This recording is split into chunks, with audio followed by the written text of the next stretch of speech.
Et t'as jamais l'impression de, quand t'as une réussite, de ne pas la mériter? Non. Moi je pense qu'avoir un pourquoi c'est super important parce que c'est ce qui te permet en fait de te raccrocher cette petite essentielle qui te permet de garder un peu confiance en ton idée, tu vois. Ok. Je pense qu'il faut que j'introduise la cookie jar. Et même je pense petite info en plus, prendre du recul. Ça peut aider de prendre un peu du recul et tout sur les situations.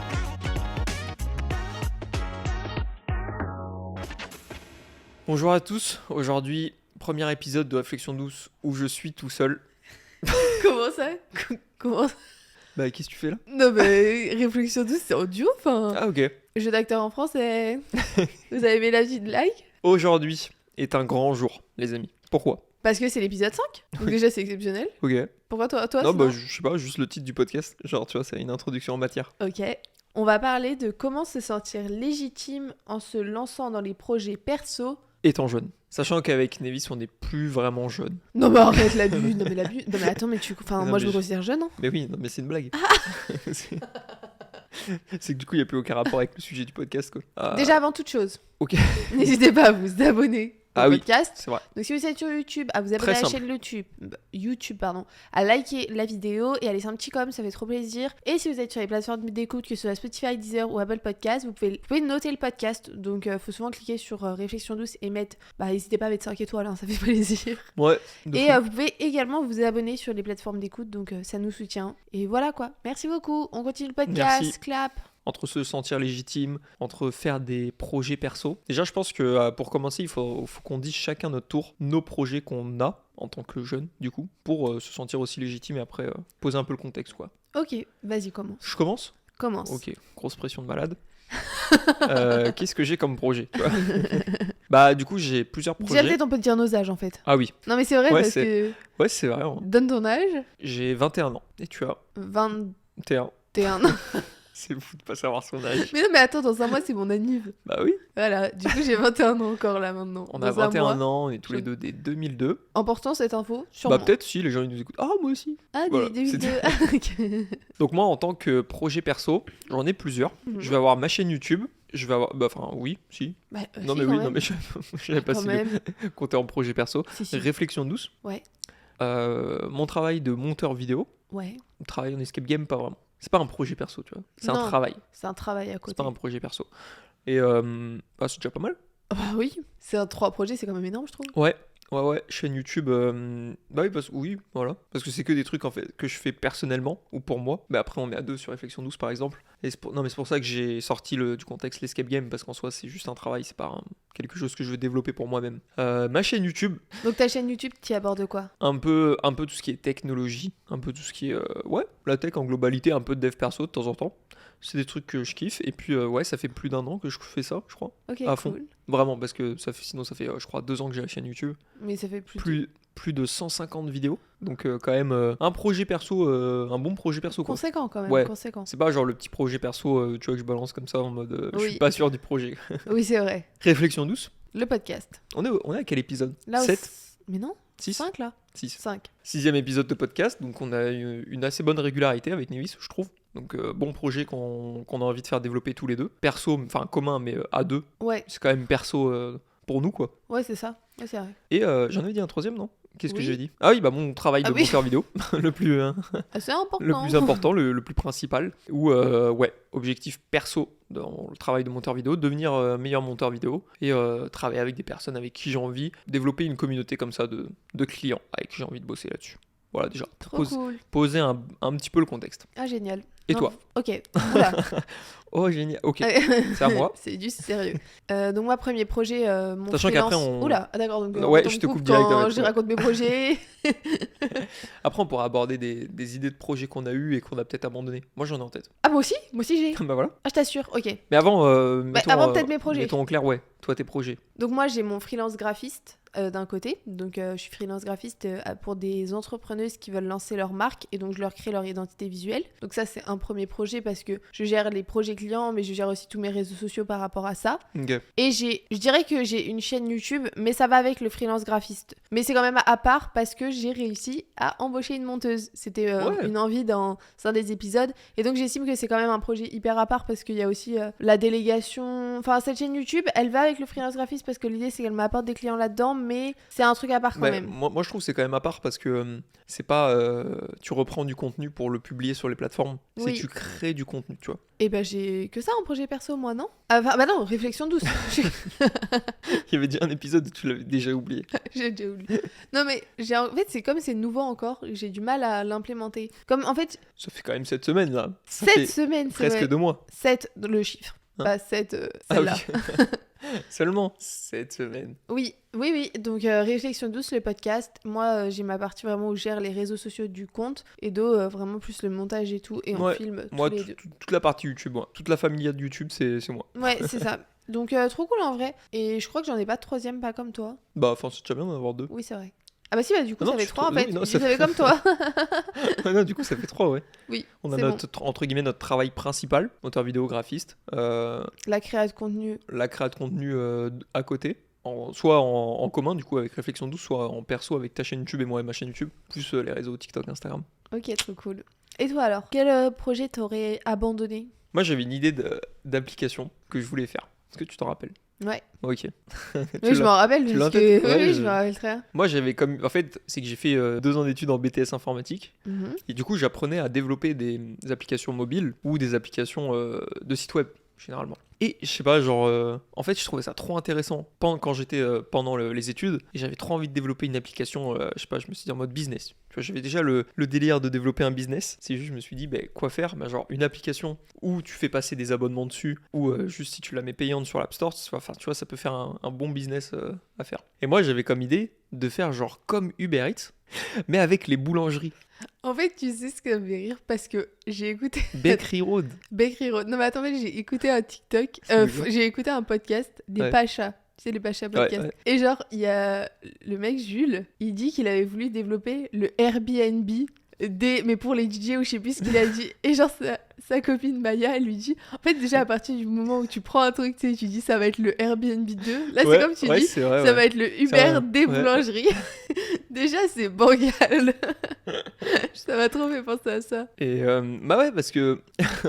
et je me suis dit, trop bonne idée, genre, je vais d'abord l'implémenter dans des petites villes, comme ça, tu vois, pour tester le truc, voir si ça fonctionne. Je te disais, je suis pas sûre du business model, là. Tu vois, je prends une commission un petit peu sur le prix de vente et tout, mais en fait, trop galère. Beaucoup trop galère, parce que déjà, Uber Eats, c'est une entreprise qui est très galère. Je balance ça comme ça, c'est peut-être pas probable, mais ils sont pas en faillite, mais genre... Ils perdent pas de l'argent, limite avec leur entreprise. Il y a un délire un peu bizarre avec ça.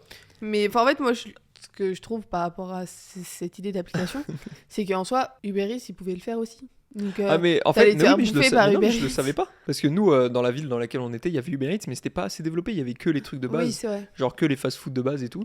Et c'est seulement dès qu'on est venu sur Lyon, où forcément, il y a tout sur Uber Eats. Tout sur Uber Eats que j'ai raqué. Ok, ouais, tu peux même commander directement. En fait, c'était vraiment de l'innocence. En vrai, c'est mignon. Bah ouais, mais tu vois, j'avais quand même cette idée de business, quoi. Déjà entrepreneur à l'époque. En plus, je me suis dit, c'est simple, tu vas t'engager une personne. Tu vois, il faut commencer toujours basique. Tu commences avec une personne, avec une boulangerie. Tu vois, genre, s'il y a une personne qui commande 3 baguettes, tu prends une petite commission sur chaque baguette. Déjà, les baguettes, déjà tellement pas cher. Oui, c'est peut-être pas le meilleur exemple que j'ai pris. Imagine, tu prends un gros gâteau à 30 balles. Je sais pas, tu prends une petite commission. Ouais, mais en fait, non, c'était trop galère parce qu'il fallait que je prenne une assez grande commission pour la reverser au livreur. Et que moi, je me prenne une commission de mon côté. C'était tellement bancal. Donc ouais, finalement j'ai abandonné ce projet. Mais j'ai quand même créé un site internet, un début d'application mobile et tout, en vrai. Non, oui. T'avais commencé un peu le logo et tout. C'était dégueulasse ça, je crois. Un peu. Mais c'est même pas grave. La DA. Ça date. Même juste les couleurs, il y avait du marron et tout. Oula, c'était... Et puis ouais, j'avais carrément fait les petits post-it que j'avais mis au-dessus de mon ordi, au-dessus de mon écran. Ah oui, de tout ce que tu devais Et genre en mode... parce que nous, on a appris à travailler comme ça en BTS. C'est sous forme d'étapes qu'on travaille sur les applications, sur les sites internet. Et genre j'avais noté toutes les étapes qu'il fallait que je fasse. Genre l'ajout d'une connexion, l'ajout de la déconnexion, tu vois, qu'il puisse se créer un profil, qu'il puisse avoir une catégorie ou de j'aime, tu vois, de restaurant et tout. Et j'avais tout mis sur des post-it de couleur et tout trop bien. Au final, j'y ai pas touché. Si, peut-être les deux premiers post-it, genre je marquais en mode ça c'est fait. Et au final après, j'ai abandonné quoi. Mais en vrai c'était cool. Ça m'a quand même mis un peu dans le délire du truc de créer un projet perso, parce que c'était l'un de mes premiers projets perso, je crois. J'avais pas encore ma chaîne YouTube à cette époque, j'étais pas encore monteur vidéo, et bah il y avait pas Réflexion douce, forcément. Ouais, ça t'a lancé dans le truc. Voilà un des projets que j'ai abandonné. T'en as un deuxième en tête? Bah, pas forcément, mais je vais y réfléchir. Est-ce que toi, t'en as un en attendant? En fait, moi, j'en ai deux. Bah oui, en fait, j'ai capté. Vas-y, ouais. En fait, pendant le confinement, avec ma petite sœur, on a créé une boutique en ligne de bijoux faits main qui s'appelait Amaroda. J'adore le nom déjà qu'on lui avait trouvé. Amaroda, je trouve ça sublime.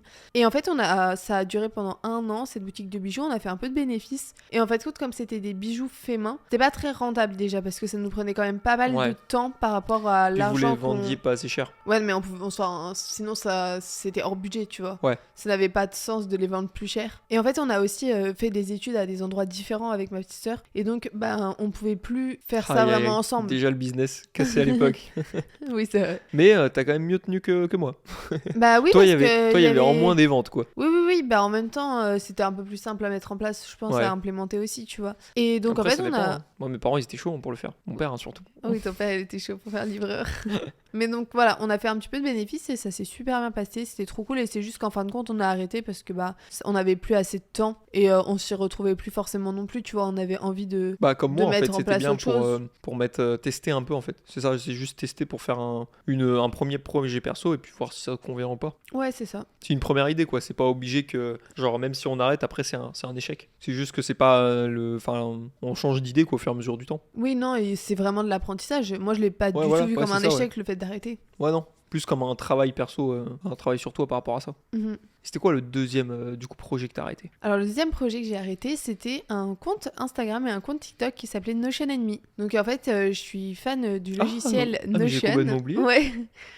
T'as vu, en fait, je fais trop de trucs, on oublie. Je suis fan du logiciel Notion, donc c'est Notion, je sais pas comment vous le dites, mais c'est un outil qui permet de s'organiser au quotidien. Et en fait, j'avais commencé à faire un petit peu des tutoriels, une mini formation aussi pour apprendre à utiliser Notion en fait, parce que c'est assez compliqué à prendre en main au départ, mais dès que t'as compris la dynamique, c'est super simple, tu peux faire plein de trucs. Et en fait, le problème c'est comme tu peux faire tellement de trucs qu'au début t'arrives sur une page blanche et c'est très compliqué. Et ça avait super bien fonctionné, j'étais à environ 14 000 abonnés sur TikTok, enfin ça fonctionnait quand même pas mal. Et en fin de compte, j'ai lâché aussi partenariat aussi, non? Ouais, j'avais eu un petit peu des partenariats, c'était trop cool. Mais en fait, j'ai lâché un petit peu parce que il fallait que je fasse un choix et j'avais plus le temps, j'avais les études. Donc entre le TikTok, la chaîne YouTube, le freelance graphisme, les études, le stage, ça faisait un petit peu trop. Et donc j'ai lâché Notion & Me parce que je m'y retrouvais plus et je me suis dit en fait, j'aime beaucoup utiliser le logiciel au quotidien, mais repartager des tutos et tout, j'arrivais plus à avoir trop de créativité là-dedans et moi ce que j'aime vraiment c'est la créativité.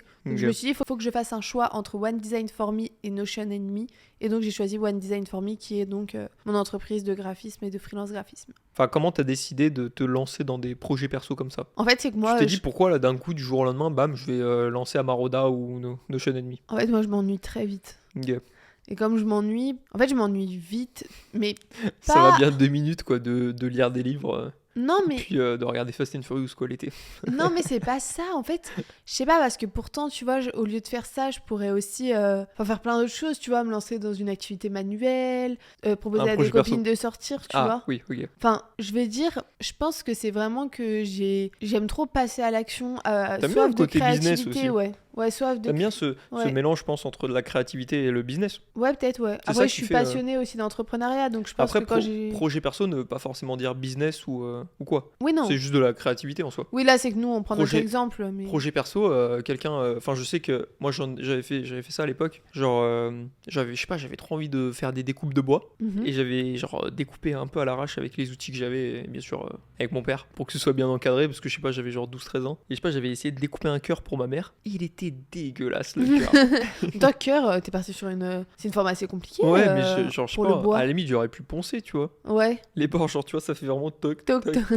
Et voilà. En vrai, c'est un projet perso, tu vois. Oui, c'est vrai. Mais un peu moins tourné entrepreneuriat, mais ouais, ça n'enlève pas de sa valeur. Ouais, non. Et sur le court terme aussi, tu vois. Ouais. Et t'as un autre projet que t'as arrêté ou on enchaîne? Je crois que non, en fait. Je m'étais mis au basket à un moment donné. Voilà, c'est tu veux qu'on en parle? Non, c'est tout. J'y suis allé une journée, quoi. Ouais, mais tu vois, j'ai envie de faire un sport. projet perso, j'ai testé, j'ai vu que c'était peut-être pas trop fait pour moi, du coup j'ai arrêté. Pourquoi c'était pas fait pour toi? Bah, en fait, c'est juste le côté rendez-vous tous les mercredis après-midi. Tu vois, genre, j'ai pas en mode ce truc de je viens quand je veux et tu vois, c'est cool. Bah non, c'est un Pour sport ça que là, collectif. c'est pour ça que je vais à la salle, et là, du coup, c'est un peu, bah, je vais, oui, bah oui, c'est un sport collectif. Pour ça, là, j'y vais quand je veux, quoi, tu vois. Surtout qu'en plus, là, il aurait en plus fallu les week-ends que t'ailles au match. Hein. Ouais, je sais. Surtout, un peu galère quand c'était un groupe de personnes qui se connaissaient tous, tu vois. Moi, je débarque en mode salut. Oui, non, mais c'est compliqué de rentrer dans une équipe sportive, c'est vrai. Qu'est-ce qu'on pourrait conseiller, du coup, aux gens qui font face au syndrome de l'imposteur? Déjà, peut-être expliquer un peu quel syndrome de l'imposteur, Tu veux expliquer le syndrome de l'imposteur? J'explique. si tu veux. Le syndrome de l'imposteur, pour ceux qui ne savent pas, c'est quand tu as l'impression de pas mériter tout ce que tu as, en gros. Surtout dans les projets, enfin dans le travail que tu réalises. Voilà. Ouais, Pas ça plus. peut aussi se traduire comme ne jamais être fier de son travail, ne jamais être sûr, Ouais. chercher toujours le petit détail qui va pas. Ça se traduit dans pas mal de situations, c'est un peu compliqué de l'expliquer en quelques phrases. Le syndrome de l'imposteur, il y a quand même aussi une relation avec l'estime de soi et la confiance en soi, tu vois, qui rentre en jeu. Et donc je pense que pour le combattre et pour travailler dessus, il faut également travailler en profondeur sur son estime de soi et tout. C'est quelque chose... Enfin, je veux dire, c'est pas grave de l'avoir, mais ça peut être intéressant de bosser dessus pour gagner confiance. Intéressant de l'avoir. Non, c'est pas grave de De l'avoir, travailler- mais de ça peut travailler être dessus. intéressant de travailler dessus pour essayer de le diminuer. Ouais, ok. Toi, toi, t'as l'impression d'avoir le syndrome de l'imposteur? Non. Non, mais c'est bien, non, vas-y. Non, bah non. Non, vas-y. Bah si, je pense que j'ai dû le ressentir sur, par exemple, bah, la chaîne YouTube. Non, c'est dur à expliquer. Mais je pense pas. En vrai, non, je pense pas. Parce que... Tu te compares pas aux autres en ayant l'impression que c'est moins bien toi, par Ah exemple? si, ça m'est déjà arrivé. Ça t'arrive, oui, mais c'est Ouais. pas... Sur la réussite d'autres personnes, tu vois, de me dire, l'autre personne a travaillé moins de temps ou a commencé plus tard que moi et a réussi mieux que moi. Mais je suis pas sûre que ça Mais ça, c'est pas de l'imposteur. Non, ça s'apparente pas au syndrome de l'imposteur. Mais sinon, non, en soi, parce que tout le travail à chaque fois que j'ai fourni, enfin, je suis content de ce que j'ai fait, quoi. Genre, j'ai bien travaillé pour et je me sens pas du tout coupable du résultat que ça va apporter, qu'il soit minime ou qu'il soit majeur. Ok, ouais. Même si, imaginons, et t'as jamais l'impression de, quand t'as une réussite, de ne pas la mériter. Non. Bah ouais, c'est trop bien, non mais c'est trop bien en soi, c'est génial. Bah non, moi je suis content. Bah trop cool. Enfin voilà. Ok, génial. Et toi, Nivis, est-ce que t'as un peu l'impression où t'as déjà eu des fois le syndrome de l'imposteur? Alors du coup, en cours, Tout le temps. on a Non, fait... ça va. Non, Non, pas du tout, pas du attends, tout. t'as pas les bons Mais j'ai termes, pas les t'as bons pas les termes. bons chiffres. On a fait en Tu cours... l'expliqueras mieux que moi, c'est pour toi de toute façon. En gros, en cours, on a eu une intervenante qui parlait d'entrepreneuriat et elle nous a fait faire un test pour savoir si on avait le syndrome de l'imposteur. Donc moi, je suis pas au max, Ok. je l'ai pas au maximum ni rien, mais je l'ai légèrement. Je l'ai légèrement, tu vois, je pense que c'est plus par rapport, moi, de mon côté, à l'estime de moi. Dans le sens où si j'ai un TikTok qui perce, je vais pas me dire, oulala, je mérite pas qu'il ait percé. Mais je peux par exemple me poser des questions sur la qualité de mes visuels où je vais me dire est-ce que vraiment j'ai le niveau, est-ce que je suis sûre Sur de les ça, tu vois. TikTok ou juste sur les Non, visuels sur en les général? visuels, Ouais. le design, tu vois. Parce que ça s'apparente plus à de la créa pure et où ça sort de ma tête. Et du coup, des fois, c'est dur de prendre de la hauteur et d'avoir totalement confiance en son art et tout. Mais tu vois, c'est vraiment du syndrome de l'imposteur qui est assez visé. Ok. Parce que par exemple, un TikTok que tu auras bien monté et fait toi-même, s'il perce, pourquoi t'as pas ce syndrome de l'imposteur par rapport au graphisme par exemple? Bah, je pense que c'est parce que c'est moins personnel, je pense. Ok. Peut-être pense- parce que tu y as passé moins de temps aussi. Non, pas forcément, parce que Non. parfois je passe un peu de temps Ouais, quand ouais, même. c'est vrai. Ouais. Non, je sais pas, je saurais pas dire. Peut-être parce que les TikTok, ça n'implique que moi, alors que si c'est un visuel, un design, ça implique quelqu'un d'autre, tu Ok. vois. C'est Ok. peut-être ce délire de... Quand c'est personnel, ça va peut-être moins me toucher. Ok. Et qu'est-ce qu'on pourrait peut-être conseiller à des personnes qui font face à ce syndrome de l'imposteur au quotidien, tu vois, ça doit être... Enfin, je sais que moi, je l'avais beaucoup avant et que ça va beaucoup mieux, tu vois. Mais bah moi du coup vu que j'ai pas été trop confronté, j'aurais pas forcément de conseils. Mais toi, c'est quoi un Mais peu ton... de quoi Au quotidien, toi, c'est juste qu'est-ce que je naturel fais chez toi. Ah ouais. Bah oui, parce qu'en soi, bah, ce que je me dis, ce que les gens ne se diront peut-être pas justement parce qu'ils ont le syndrome de l'imposteur, c'est juste que en soi, moi je suis fier du travail que je fais. Donc peu importe, comme je te dis, que ça perce, que ça perce pas, en tout cas, je m'en fiche. Je suis content de ce que j'ai fait. Mais Après, peu importe le résultat. comment t'es fier de ton travail? Comment t'arrives à éprouver cette fierté, tu vois? Parce qu'à mon avis, les gens, c'est qu'ils n'arrivent même pas à être fiers de leur travail, tu vois. C'est Bah, quand encore je vois plus le... deep que ça. Ouais, quand je vois le résultat global. T'arrives, Parce en fait, c'est qu'après, que tu moi, prends du recul. c'est que moi, c'est très tangible parce qu'en en regardant sur un montage vidéo, quand tu regardes la timeline du montage vidéo, tu vois tous les effets qui ont été rajoutés. En fait, quand je vois la globalité de la vidéo qui est montée, en soi, je suis content, tu vois, de la vidéo. C'est Oui, vrai que parce que... pour un autre travail, ça peut être un peu moins tangible, comme là, par exemple, avec toi, le graphisme. Tu vois, un logo, en fait, Oui, parce qu'il y a les goûts, les couleurs, Ouais. alors que toi, t'as des process. Tu sais que là, Ouais. t'as des façons de dérusher une vidéo. Ok, donc ouais, t'arrives un peu plus à le mesurer, en fait. Toi, ça peut être très simple, ça peut être un logo épuré, comme quoi ça peut être un logo très compliqué, et ça veut pas dire que le logo épuré est moins bien que... Ouais, Tu vois, c'est juste deux moods différents, donc je peux comprendre que ça peut être plus compliqué à cerner. oui, parce que c'est un peu plus artistique. Ouais. Moi, forcément, plus la timeline est grosse et travaillée avec plein d'effets de partout, forcément, Ouais. la vidéo sera forcément meilleure, normalement. Ok, je comprends. Donc les personnes peuvent déjà peut-être essayer de se raccrocher à ce qu'elles ont déjà parcouru jusqu'à présent, à leur petite victoire. Et surtout quand on dit Ouais, de c'est se vrai. raccrocher à ces petites victoires, c'est pas forcément, je pense...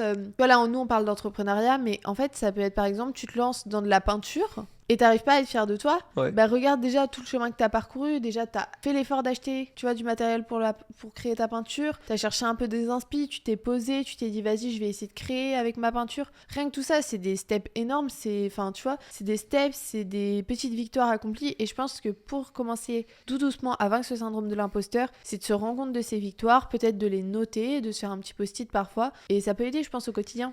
Je pense qu'il faut que j'introduise la cookie jar. Oh là là.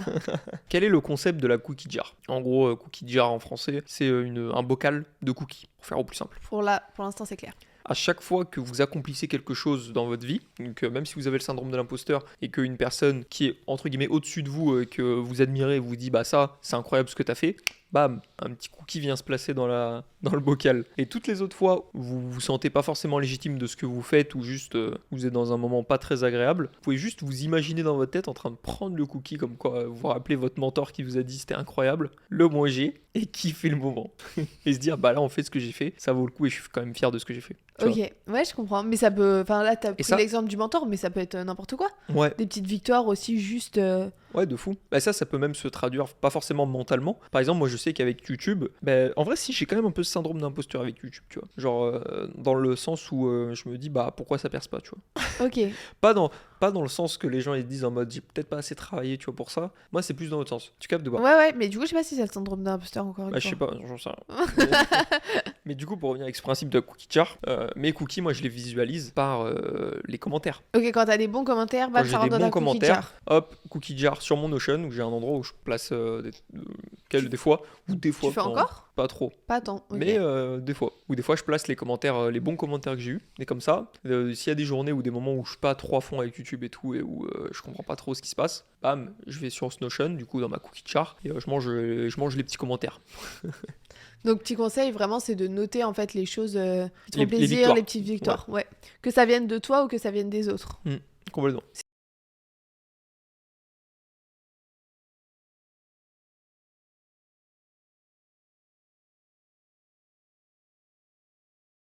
La cookie jar, ça peut déjà peut-être aider. En soi, c'est un travail qui se fait sur le long terme. Et je pense au fur et à mesure des petites victoires, au fur et à mesure que tu emmagasines ça, Ouais. bah, t'arrives de plus en plus à commencer à vaincre ce syndrome de l'imposteur, mais c'est pas quelque chose qui va se faire du jour au lendemain. Et surtout, faut pas se sentir coupable de l'avoir. Enfin, rien de grave. Après, ce que je pourrais rajouter, Ah, c'est un peu dans dans le même délire de la cookie jar ou des choses enfin des petites victoires qu'on peut noter. Ça va être de prendre un carnet ou de marquer sur une feuille toutes les choses qu'on a fait dans notre journée. Pas forcément les petites victoires, juste toutes les tâches qu'on a fait dans notre journée, quoi, pour montrer comme quoi en gros, ça a quand même été une journée assez productive, même si des fois on a l'impression de pas avoir fait grand chose dans sa journée. ok, mais là Syndrome tu vas de- chercher des détails en plus, comme ça Ouais. t'as vraiment l'impression d'avoir fait là les choses. Syndrome de l'imposteur, ça peut se traduire parce qu'on est resté dans le canapé toute la journée, alors qu'il y en a beaucoup qui peuvent travailler, quoi. Enfin, tu vois ce que je veux dire? Il y en a beaucoup Oui. qui font peut-être des travaux qui sont plus difficiles que le travail que nous on fait. Et genre quand tu te poses dans ton canapé ou dans ton lit, t'as le syndrome d'imposteur, tu te dis mais en fait j'ai pas le droit de me mettre à me reposer. Faut que je le travaille, tu vois. Mais ça, je suis pas sûre que ce soit encore le syndrome Si. de l'imposteur. Non. Ah ouais, si. Ouais. C'est se sentir pas légitime Ouais, vu c'est que. ça, ouais. Ah oui, oui, Ouais, ok. tu te sens pas légitime. Vu que Ouais. t'as pas été à la sueur de ton front, Ouais, genre exactement. de. Ah oui, ouais, grave. Et du coup, je pense noter toutes les choses dans un carnet de ta journée, même si t'as pas fait grand chose, ça peut quand même aider. Ouais, c'est clair. Et même, je pense, petite info en plus, prendre du recul. Ça peut aider de prendre un peu du recul et tout sur les situations.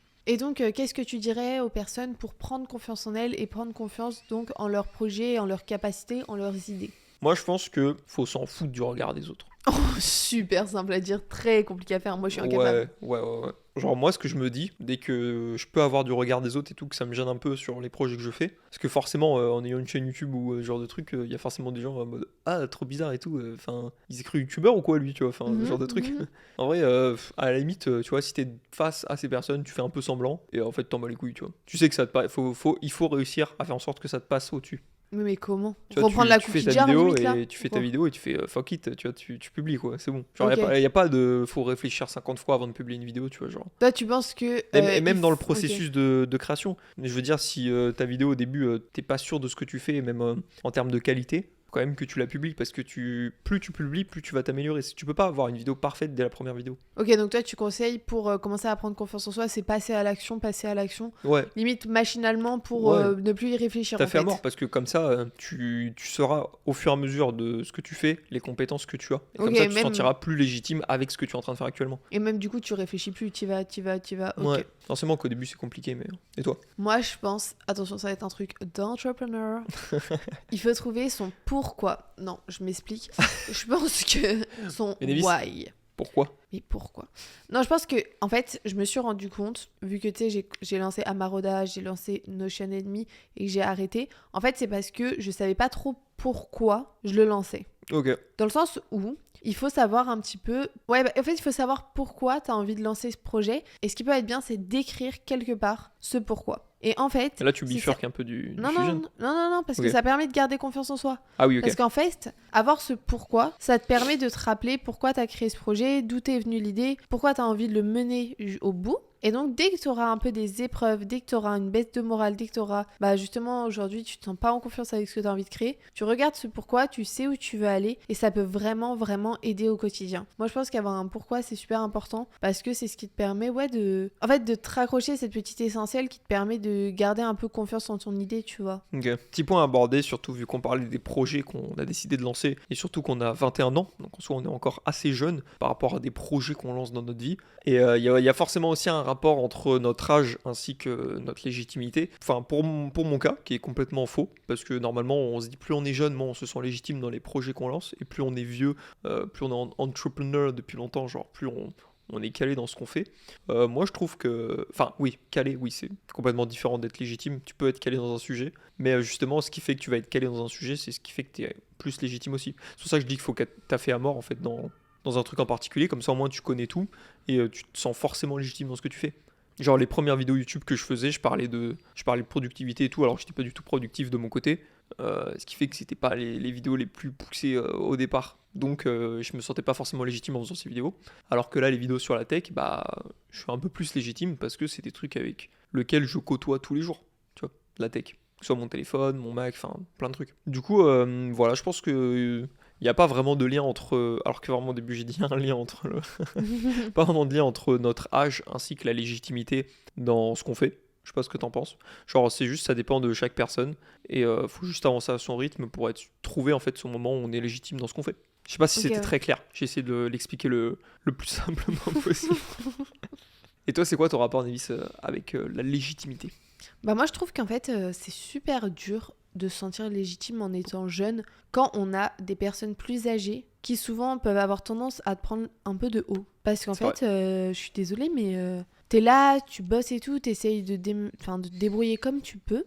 Et en fait, t'as les personnes qui sont un peu plus hautes, qui ont un peu plus d'expérience et tout. Tu sais, bah, je prends l'expérience entre un stagiaire et un maître de stage, où des fois, t'es là, le stagiaire, il a envie de tout donner et tout, et le maître de stage, il le considère pas. Enfin, je veux dire, on a tous commencé quelque part, et je pense que, comme tu dis, la légitimité, bah, ça n'a pas de rapport avec l'âge, ça a le rapport avec le travail, toi, tu penses, mais moi, je pense aussi la passion et l'envie que tu mets dans ton projet. Ah oui, bah oui, mais forcément, ouais. Et donc, je pense que vraiment...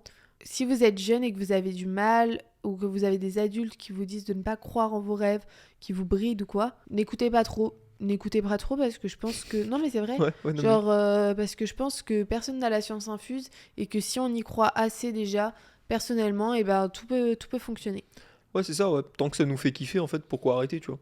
Ouais. Donc on espère que cet épisode vous a plu avec Nevis. N'hésitez pas à le noter si vous êtes sur les plateformes de musique, à vous abonner à la chaîne YouTube si vous écoutez sur YouTube. C'était Nevis et Dorian, on se retrouve la semaine prochaine pour un nouvel épisode de podcast. Gros bisous à vous, Salut. Bisous, croyez en vos rêves.